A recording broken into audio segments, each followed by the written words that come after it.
Throughout history, dominant groups have tried imposing their culture on those they deem less civilized.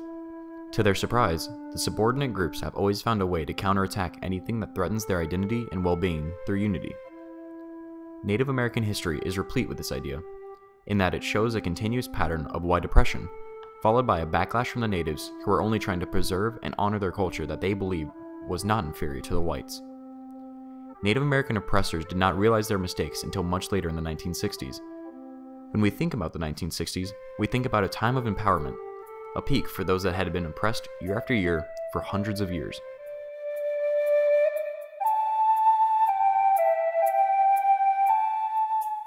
Minorities across the country were rising up against the stifling cruelty and neglect that had characterized their interactions with the rest of mankind. Many movements started off relatively peaceful, such as the African American movement led by Dr. Martin Luther King Jr. But lack of progress led to impatience, and with impatience came violence. Native Americans were no exception. They took advantage of the surge of equality during this time and formed civil rights groups of their own. Native Americans combated injustice through unity.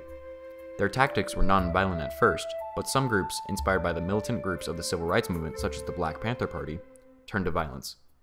The Native American group AIM, which stood for the American Indian Movement, was the leader of this violent movement.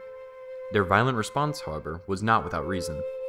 Native Americans faced a staggering unemployment rate and were also the worst off in disease rates, housing, and education, not only during this time, but throughout history. The American Indian Movement was established in 1968 to address some of these problems and to end relocation and termination policies that threatened many Native Americans. They wanted to win greater control over their cultures and communities. Although increasing tensions and impatience quickly led to violence, the Native Americans had not always been so militant and combative. They had once lived in relative peace and harmony with both the land and each other before the first colonists had stepped into the picture. This is the story of their achievements throughout history in the face of oppression.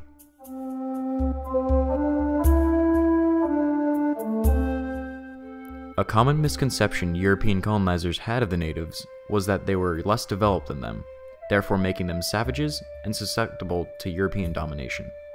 However, Native American history rests on their unique and extensive cultures.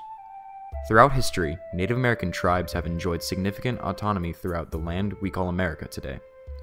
A wide variety of Native American tribes existed east of the Mississippi River prior to the arrival of European colonizers. These tribes coexisted peacefully with one another, developed extensive trading networks, and eventually adopted similar cultures and practices. One example of the advanced and extensive outreach of the Native Americans was the Hopo culture, which extended across various tribes in the northeastern and midwestern regions of the United States. The Hopo culture represented exactly how civilized the natives were before European invasion, and it was centered on trade and agriculture and interconnected the tribes. Most other tribes of North America were not nearly as sophisticated as the Hopewell, and many tribes in North America were dependent on fishing, hunting, and gathering. However, natives did not always coexist peacefully. Many tribes fought for dominance over hunting grounds and were frequently at war. Before the onset of European colonization, Native American culture was extensive and unique, but still at odds frequently.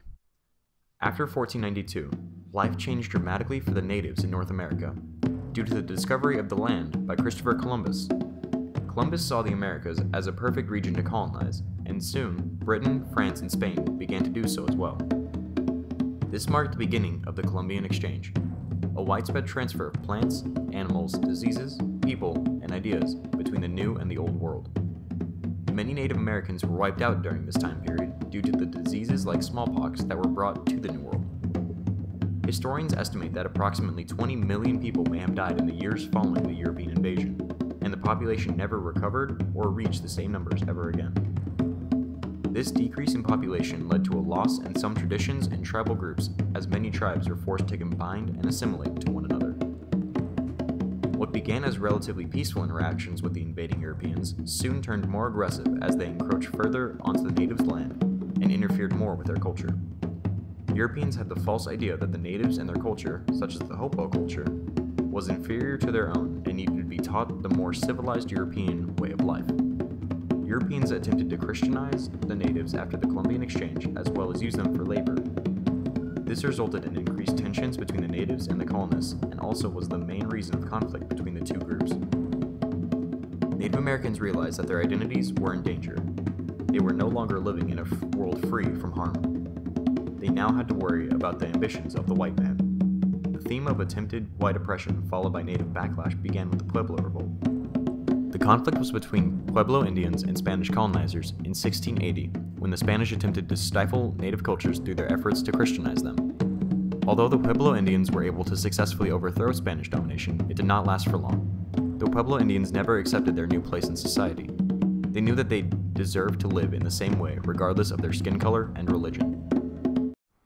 Even at the cost of their lives, Native Americans were willing to fight for their identity. An uprising phenomenon was the consuming idea that the white culture was dominant over other cultures and ordained by God to expand from sea to shining sea. This came to be known as manifest destiny. This idea would lead to another devastating blow to the Native American community in 1830, when the Indian Removal Act was passed by Andrew Jackson. This passage of this act would allow the president to pursue ownership of all Indian lands east of the Mississippi River. The act also said that Indians would be granted land west of the Mississippi to compensate for their losses. What motivated you to pass the American Indian Removal Act? The Native Americans' way of life is incompatible with our citizens. As Americans, we plan to fulfill our destiny to spread from sea to shining sea. I believe that we need to continue towards our goal and not allow anything to get in our way. These Native Americans don't understand how we live. They are absolute savages and they need to be moved. What the native savages become when surrounded by a dense population and by mixing with the whites may be seen in the miserable remnants of a few eastern tribes, deprived of political and civil rights, forbidden to make contracts, dragging out a wretched existence without excitement, without hope, and almost without thought. What was the outcome of the American Indian Removal Act? After a harassing warfare, prolonged by the nature of the country and by the difficulty of procuring subsistence, the Indians were entirely defeated, and the disaffected band dispersed or destroyed. The result has been creditable to the troops engaged in the service. Severe as is the lesson of the Indians, it was rendered necessary by their unprovoked aggressions, and it is hoped that this impression will be permanent and salutary. Andrew Jackson continued with his plans to remove the Indians farther and farther west, and on April 5, 1838, Jackson acted.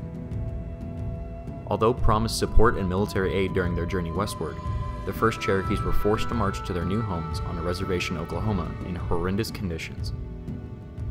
Many natives died during the journey due to disease, lack of food or water, and overexhaustion in one of the worst winters up to date. This march became known to the surviving Cherokees as the Trail of Tears, due to the tremendous number of lives lost on the journey. But the Native American spirit did not falter. Although there was no significant large-scale, organized backlash to Andrew Jackson's Indian removal policies, the Trail of Tears would affect Indians for years to come, and would later manifest into the 1960s civil rights movement for Native Americans. Native Americans continued to experience tremendous losses on their culture and community. Their feelings of injustice correlated to the changes happening in the African American community. When the Civil War ended and slavery was outlawed, Native American resistance became even more organized as they began to realize that change was not impossible.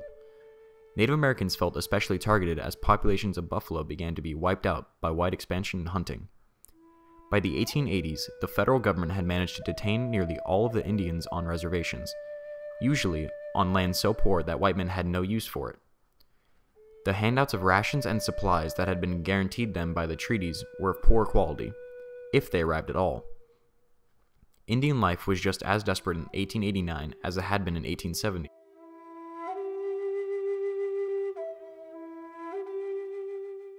This act required that natives leave the reservation system behind and lived on individual allotments to promote a more sedentary lifestyle. Anyone who willingly switched over to this single allotment system would be awarded with citizenship. However, this allowed the government to move into the land used for the Indian reservations and further chip away at the already dwindling Native American presence in the emerging United States. The natives responded to white efforts to eliminate their culture and assimilate them was the Ghost Dance movement. This movement prophesied the peaceful end of the westward expansion of whites and a return of the land to the Native Americans. The movement involved a ritual that lasted 5 successive days that allowed Native Americans to feel closer to their cause and personally revive their culture. The movement spread to most of the Western Native Americans, as many began embracing the movement as their last chance of hope. This movement did not last long, however, because Bureau of Indian Affairs agents grew disturbed when they became aware that so many Indians were coming together and participating in this new and unknown event. When the dance spread to the Lakota Indians, the BIA agents became alarmed. The United States sent the 7th Cavalry to disarm the Lakota and take control. They believed that the Lakota were developing a militaristic approach to the ghost dance movement and traced this back to their leader, Sitting Bull. The BIA agent in charge of the Lakota was ordered to arrest Sitting Bull, but in the struggle that followed, Sitting Bull was killed. Ordered to regain control of Indian territories, U.S. soldiers opened fire upon the Sioux, killing more than 200 of them on December 29, 1890, in the Wounded Knee Massacre. American Indians continued to be forced into assimilation. In 1893, the Indian Education Act made school attendance for Indian children compulsory and authorized the BIA to withhold rations from parents who did not send their kids to school. Native Americans felt that they were not equally represented in these types of decisions and continued to fight for equal representation. The 1960s were a time in history when many ongoing civil rights movement reached a peak. For Native Americans, this was manifested in the American Indian movement. Founded in 1968 in Minneapolis, this group was mostly run by younger, more impatient people who had had a habit of defying their elders. They quickly turned more militant when they realized no progress was being made. What started out as a small-scale organization to help Native Americans in ghettos would soon manifest to encompass the entire spectrum of Indian demands: economic, independence, revitalization of traditional culture, protection of legal rights, and, most especially, autonomy over tribal areas and the restoration of lands that they believed had been illegally seized.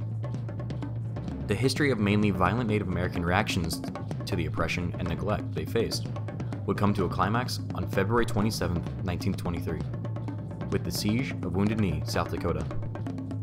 A group of 200 American Indian Movement members arrived in town at night in a caravan of cars and trucks. They took the town's residents hostage and demanded that the U.S. government make good on treaties from the 19th and early 20th centuries. This would be the beginning of a 71-day siege as police gathered to surround the small town. In the town of Wounded Knee was the Pine Ridge Reservation, which had been in turmoil to many years prior to the siege. The reservation was poorly managed and the residents faced racism. AIM's main goal of the siege was to remove the tribal chairman, Dick Wilson, who many accused of being corrupt. During the 71 days, 2 Lakota Indians were killed and 1 officer paralyzed. After the first Indian death, the Lakota sought out a compromise with the National Guard and FBI, despite the want of AIM members to keep the siege going. This demonstration served as a climax because it was successful in gaining national attention to the poverty, racism, and overall injustice the Native Americans had faced for hundreds of years. Even though it seemed not much was achieved immediately after the siege at Wounded Knee, AIM has successfully changed the perception in the eyes of America regarding the Native Americans, which seems to be its biggest achievement so far. There are several reservations today, and Native Americans are now eligible for receiving government funds for building homes and schools, as well as maintaining their community. Thus, they are now able to raise their own families in much better conditions. Moreover, the prejudice and abuse against this race has reduced drastically, and there are also various programs that help the Native Americans plunge themselves in the American culture. Within the last 30 years since the beginning of this movement, the Native Americans have enjoyed better living conditions, have witnessed increased employment opportunities, as well as on-job trainings, and have experienced improved educational systems.